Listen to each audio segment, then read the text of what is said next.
What we'd like to do today is show you a demonstration on a few of our different products. First product we'd like to show is our Carburetor Injection Cleaner. Now, one of the things that is bad for a fuel system is condensation that builds up in the fuel tank. You need to get rid of that water and condensation so that you can clean your fuel system, stopping rust, corrosion, carburetor icing, and many other problems. What we'd like to do is show you how this works. Now let's take a little bit of gasoline and we'll put that in our test tube here. This is just like gasoline in your fuel tank. You can see it laying there on the bottom. Now as you get condensation, you start to add the condensation in your fuel system, and pretty soon you can see what the problem is. You've got water separated from the gasoline, and this is your problem. You can't pick the water up when it's separated. So what we do is we take a little bit of the Lynch Carburetor Injection Cleaner and we put that in that fuel system.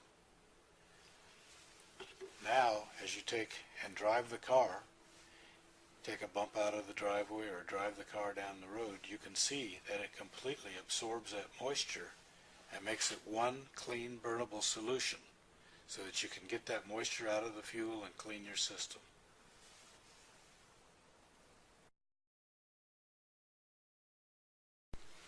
Now in comparison, let's do the same test with a competitive product.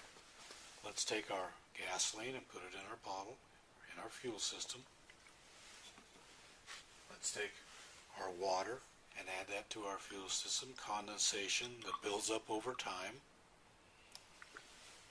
And you can see that gas and water don't mix. Now let's take a competitive product that claims to do the same thing. Read the bottle, they say basically the same thing.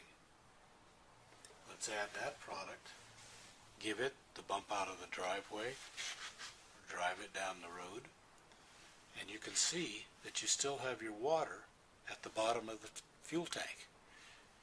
Now, the whole idea was to get the water out of the system, clean the system, but as you can see, there's a difference in products. One product says what it does and does what it says.